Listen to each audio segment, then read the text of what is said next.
Gafas rojinegras. Un espacio de análisis desde una perspectiva anarcosindicalista.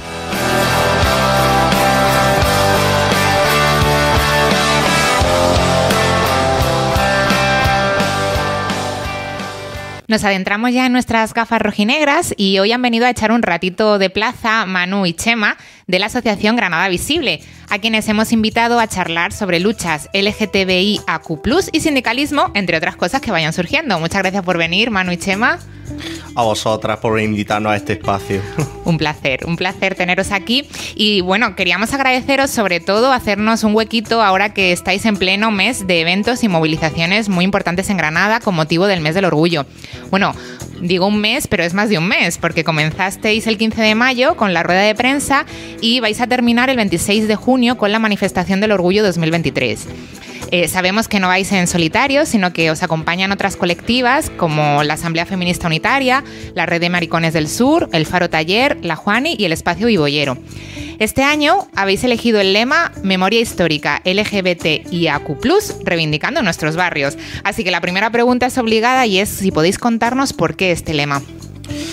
Bueno, en primer lugar hay que poner un poco de contexto ante esta convocatoria que hemos sacado con por este año 2023.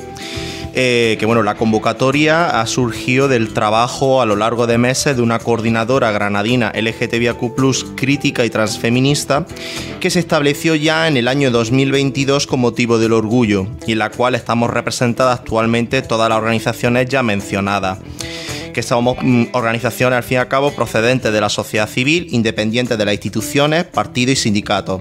La coordinadora, con respecto a su funcionamiento interno, se ha basado en un modelo asambleario, trabajando sobre los consensos acordados.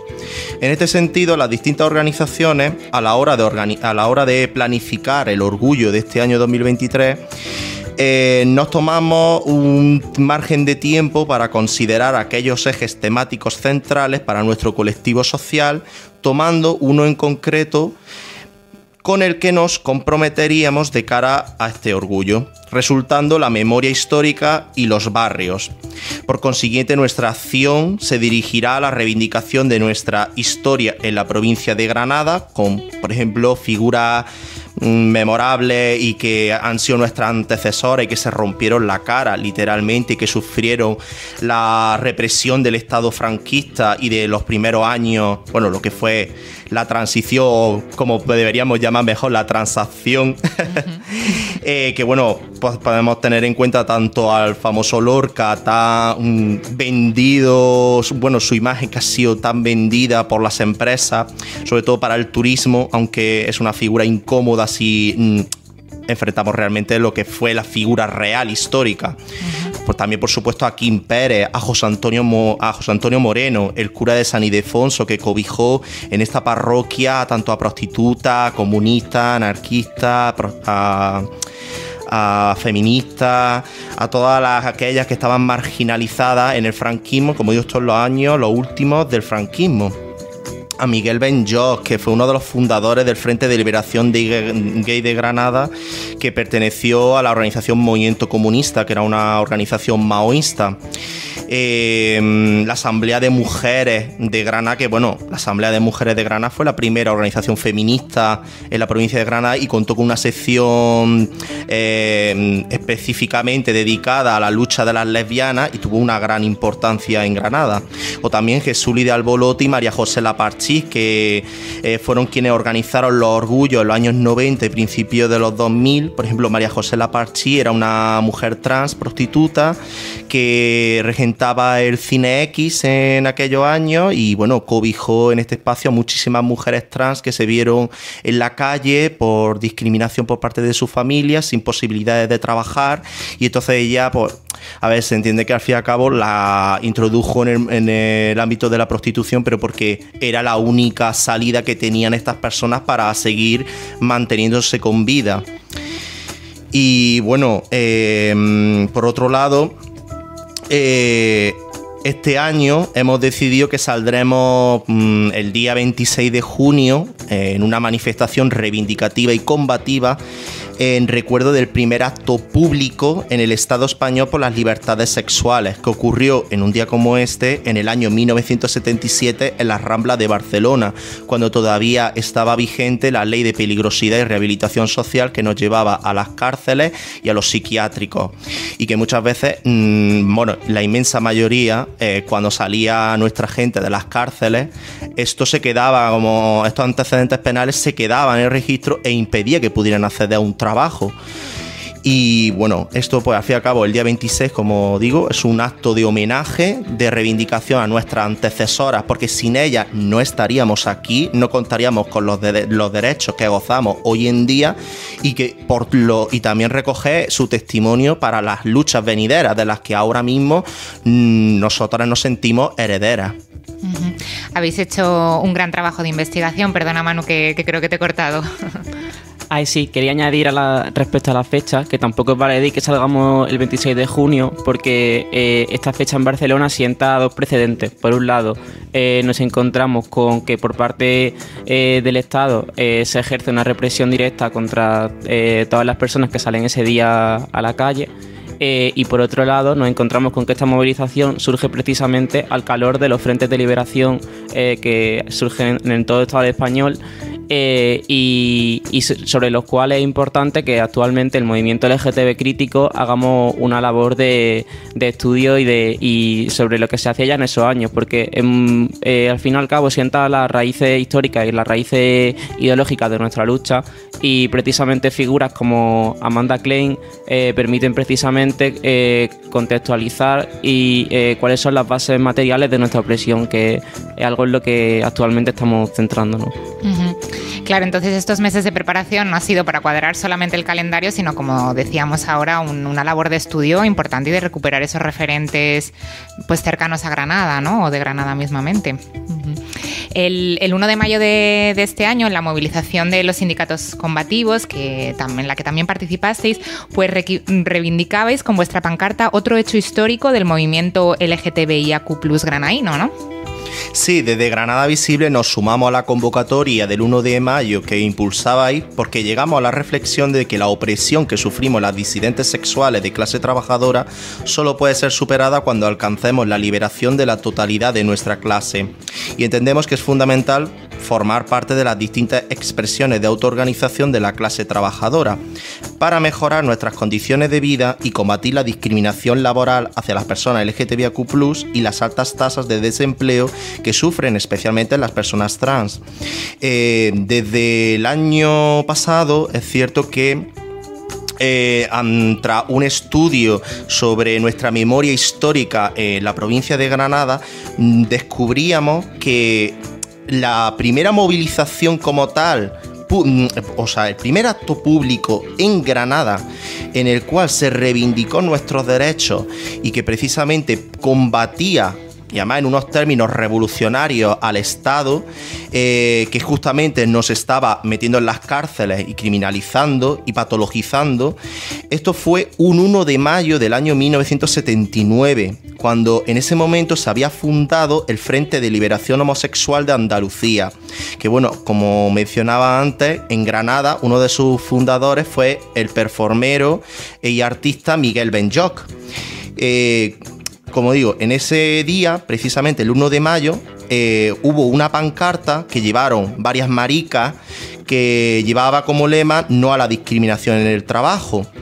Ellas mismas, en una entrevista en El Ideal, una de las personas que todavía sigue viva y que recuerda ese momento histórico para nosotras, esta misma persona decía que, palabras textuales, nos sentimos protegidos por los movimientos de izquierda, por eso salimos aquel día y no el 28 de junio.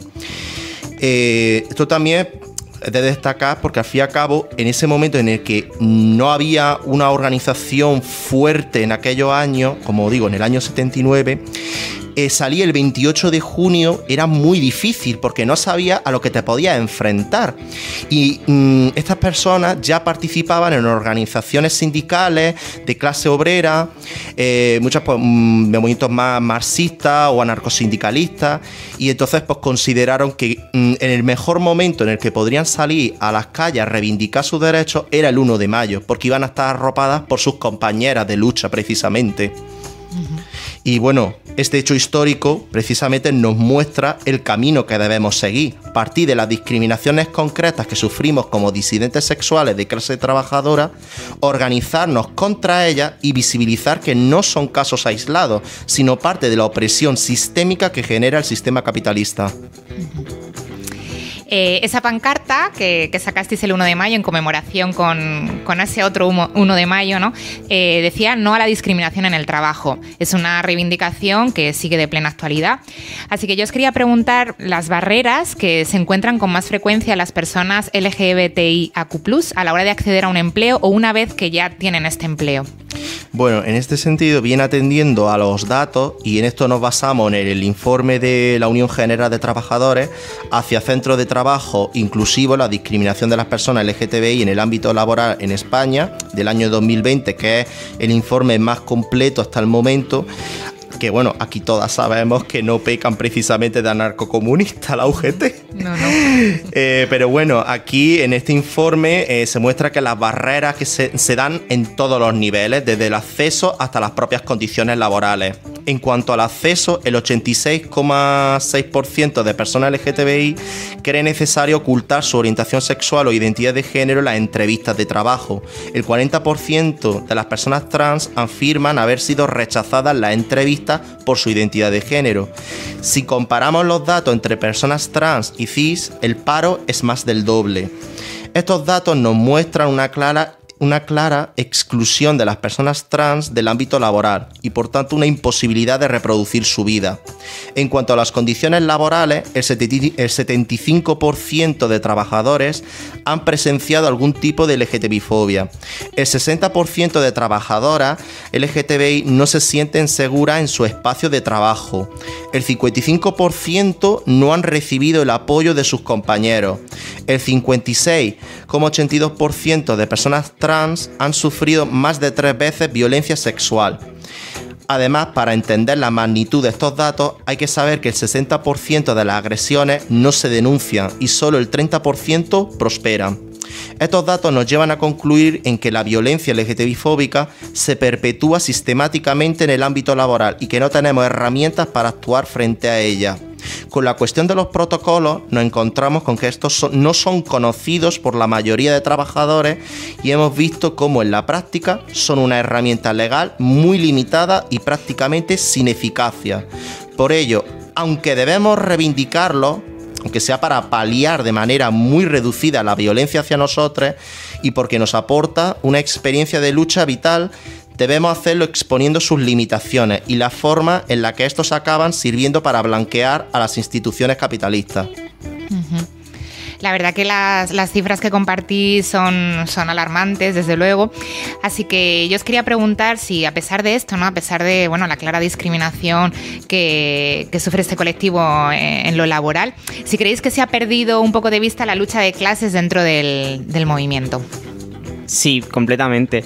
En la actualidad, el movimiento LGBT combativo y de clase, desde Granada Visible, nosotros analizamos que sufre una doble ofensiva, porque por un lado hay un claro auge reaccionario que se personifica en los partidos y lobbies de ultraderecha, pero que va mucho más allá, que pretende cada vez más eliminar nuestros derechos y que activamente perpetúa la violencia contra nosotros. Pero por otro lado también nos encontramos con la socialdemocracia progresista, que lo que hace es pretender eliminar lo que tiene de crítico el movimiento LGBT, cooptando sus demandas dentro de los márgenes del propio Estado. Si lo primero, el auge reaccionario, es un problema de primer orden porque atenta directamente contra nuestras vidas, la estrategia socialdemócrata de manera pasiva diluye precisamente la potencialidad revolucionaria de la lucha LGTB, blanqueando, como ha comentado Chema, las instituciones capitalistas y perpetuando al fin y al cabo las estructuras que originan la explotación y la y la opresión que sufrimos. Desde Granada Visible lo que defendemos es que solamente desde la centralidad de la lucha de clases podemos desarrollar realmente medidas reales que nos permitan mejorar las condiciones de vida de nuestro colectivo y aspirar a construir una sociedad en la que todos seamos realmente libres, porque no nos limitamos únicamente a imaginarla, sino que realmente queremos hacerlo. Y entendemos que esta, al fin y al cabo, es la única estrategia realista, porque si no actuamos frente a la raíz del problema, al final siguen brotando las malas hierbas y nos siguen vendiendo el cuento de la reforma. Que con esto yo creo que es bastante explicativo el vídeo que subisteis el 1 de mayo, en el que decíais que había que romper con el ciclo de la acumulación capitalista, porque al final nosotros entendemos que nuestras realidades, las realidades disidentes, no queremos que sean mercantilizadas ni compradas, y no queremos que nuestros derechos únicamente estén condicionados por la rentabilidad propia capitalista y por los intereses o por las correlaciones de fuerza que se den en el arco parlamentario. Al final lo que nos encontramos es que cuando estas demandas son cooptadas hacia el Estado, lo único que hacen es paliar levemente nuestro sufrimiento, no van a la raíz del problema, y al fin y al cabo lo que acaban haciendo es posibilitando que en el futuro volvamos a perder derechos. Está claro, y bueno, este desclasamiento se está viviendo en general, no solo en el movimiento LGTB, sino bueno, en general en todas las capas de la población. Pero bueno, al contrario, ¿no? También el sindicalismo a veces quizá está un poco lejos o no sabemos cómo llegar, ya no los verticales, sino los combativos, ¿no? Así que, bueno, os quería preguntar qué se le debe exigir al sindicalismo para que las luchas LGTBIAQ+ no sean consideradas de segunda o que formen un eje principal de los enfoques. Bueno, esto también hay que abordarlo desde dos puntos. Por un lado, y ambas cosas son paralelas, pero por un lado, al final, las propias disidentes sexuales de clase trabajadora tienen que participar de las distintas formas de autoorganización que existen y que, como son los sindicatos combativos, y como en el caso de la CNT. Y esto es fundamental porque para que la liberación sexual vaya de la mano de la liberación de clase, la clase trabajadora LGBT debe implicarse y formar parte de la lucha. Y paralelamente a esto, y para que esto sea posible y viceversa, los propios sindicatos deben entender que la clase obrera es diversa y deben trabajar activamente por erradicar las dinámicas patriarcales y LGTB-fóbicas que reproducimos también internamente en nuestras propias organizaciones. Al fin y al cabo, de la misma manera en la que entendemos que la opresión que sufrimos las disidentes sexuales de clase trabajadora debe entenderse de la centralidad de la lucha de clases, debemos atender también a las dinámicas clasistas del cisexismo y el heterosexismo que nosotros mismos reproducimos. En este sentido, sí que nos encontramos con que, por ejemplo, en la ley trans se establecen mecanismos para que se pacten medidas a través de la negociación colectiva y se acuerden con la representación legal de las personas trabajadoras para garantizar precisamente que no se reproduzcan estas dinámicas, pero como hemos comentado previamente, esto tiene un carácter muy limitado porque al fin y al cabo en las medidas meramente legales acaban quedándose ahí y no acaban realmente incidiendo, como comentábamos con el tema de los protocolos. Aparte, dentro del sindicalismo, si queremos abordar, bueno, al menos es el análisis que hacemos desde Granada Visible y que estábamos desarrollando últimamente, entendemos que si queremos realmente abordar en su centralidad el problema de la LGTB-fobia,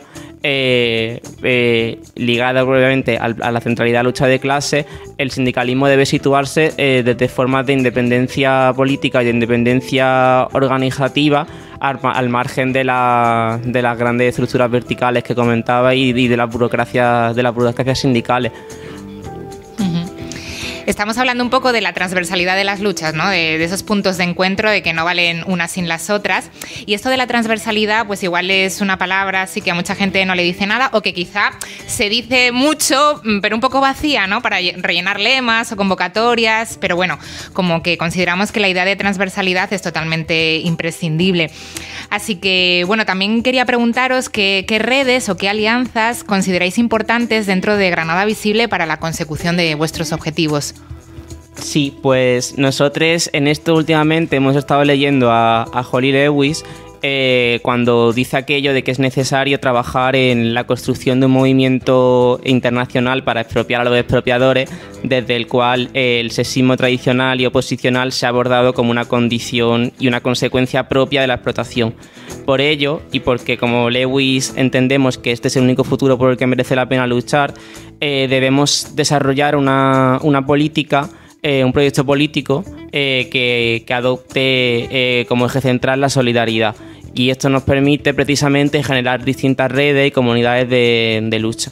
Y nosotros, desde nuestra perspectiva anticapitalista queer, entendemos que la transversalidad tiene que ser muy amplia, tan amplia que incluya al conjunto de la clase trabajadora. Y esto quiere decir que hay que incluir a sectores de la clase que históricamente han sido relegados a un papel subalterno, como es el caso de las mujeres, de las racializadas, de las discas o de las psiquiatrizadas.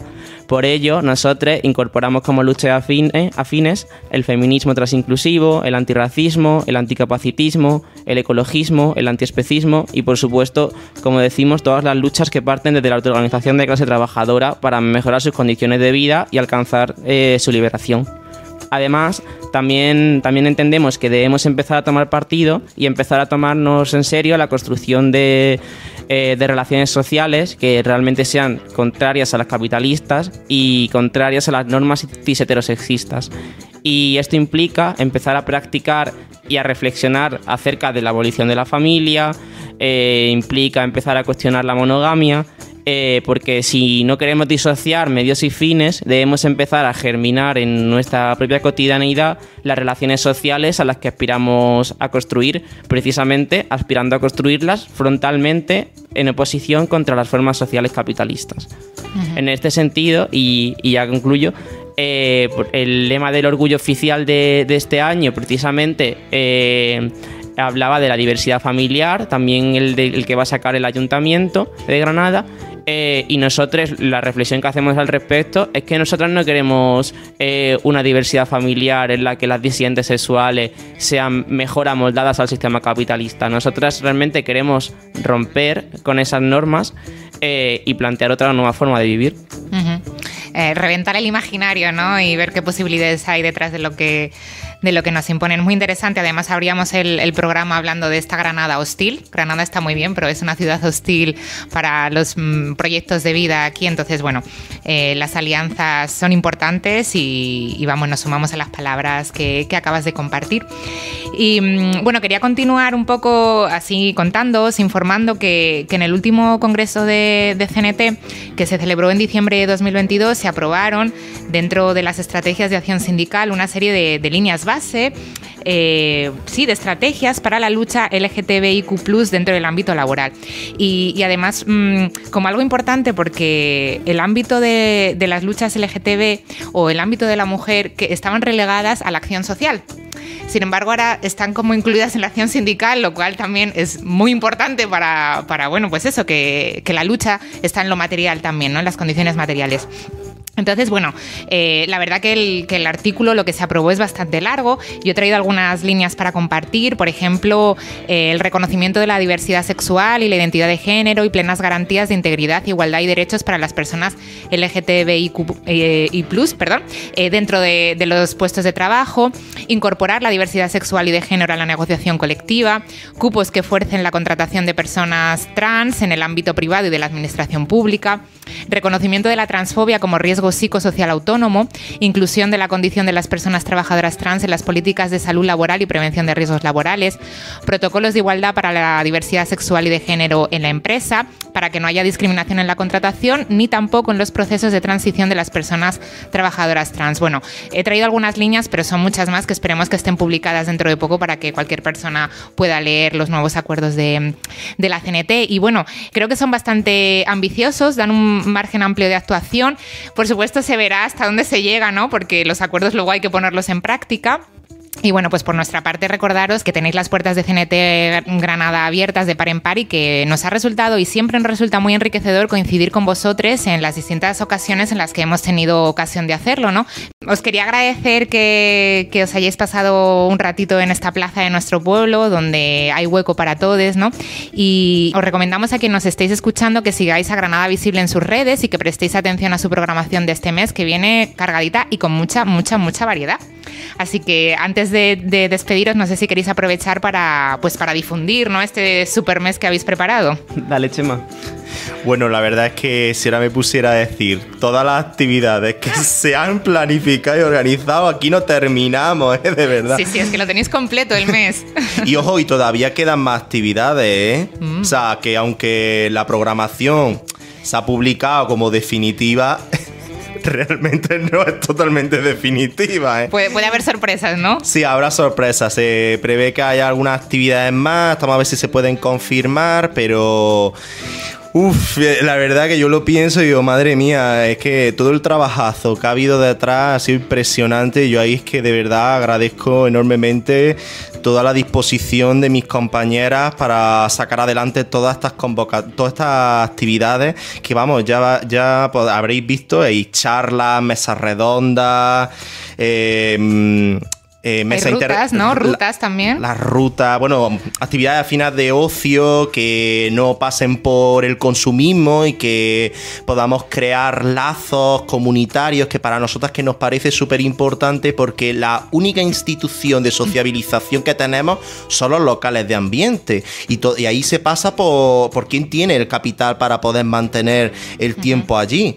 Y claro, nosotras veíamos que también, aunque es cierto que puede tener su cierta importancia cuando tenés un local físico, pero nosotras no podemos permanecer ahí siempre, y sobre todo las que somos de clase obrera, es que de ninguna de las maneras podemos pagar esas tasas arcoíris que nos impone con las copas y todo. O sea, que al fin y al cabo necesitamos otro tipo de espacios y sobre todo cuidar, o sea, bueno, más bien que nos cuidemos entre nosotros y que podamos crear esa propia comunidad.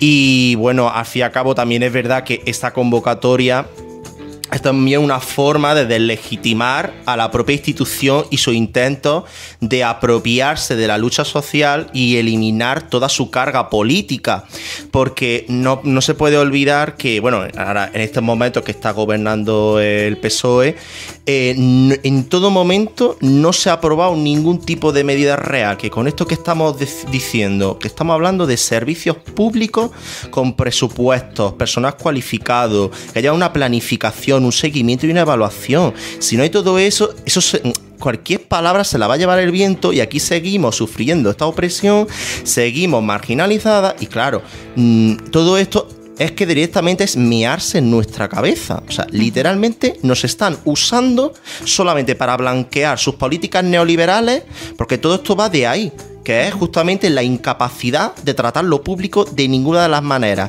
No, es como una alergia absoluta a tratar lo común. Y vamos, y en este sentido también es recalcar que necesitamos una independencia organizativa de nuestro colectivo. Igual que la clase trabajadora tiene distintas formas de autoorganizarse y autorrepresentarse, nuestro colectivo también tiene formas diferentes. Lo que pasa es que hasta el momento ha habido casi de forma hegemónica una única forma, que ha sido la neoliberal, o más bien social liberal. O sea, una socialdemocracia con medidas económicas más bien neoliberales.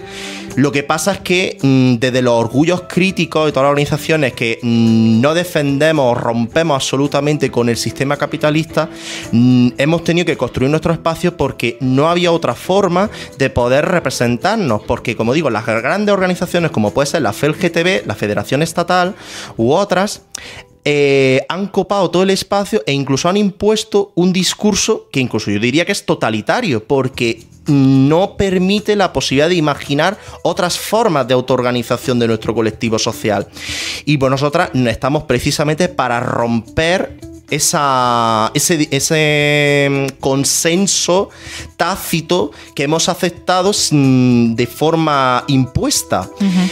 Y por supuesto, en este sentido, invito a que toda la gente de verdad salga a las calles el día 26 de junio, es súper importante, porque, como digo, es también una forma de deslegitimar todo el discurso y este consenso neoliberal que ha imperado en nuestro colectivo y en general en toda la sociedad hasta nuestros días. Al fin y al cabo, es una forma de contraofensiva y por lo tanto, según cómo salga la manifestación, se verá ahí una demostración pública del músculo revolucionario que existe en Granada. También, y precisamente por todo esto, y Granada Visible nos intentamos tomar muy en serio la constitución de espacios propios, aunque se nos va un poco de las manos con el programa, pero bueno. Es súper importante precisamente que también estos espacios sirvan para precisamente la discusión y la elaboración política, y nos permiten precisamente generar espacios de encuentro y de puesta en común de alternativas políticas. Por eso precisamente creo que iniciativas como este programa están muy guay porque van en la misma línea. Uh-huh. Bueno, pues ahora sí que sí nos despedimos de Manu y de Chema. Muchas gracias por venir en representación de vuestra asociación Granada Visible. Ha sido un placer estar este ratito en la plaza de nuestro pueblo, que es, como decís, donde nos tenemos que juntar porque es nuestro estado natural, nuestro lugar natural son las plazas, lo común y fuera de donde hay que consumir todo el tiempo para compartir el rato. Así que con el deseo de que sea un mes lleno de éxitos y de llenazos en las actividades, nos vemos en las calles pronto. Muchas gracias. Thank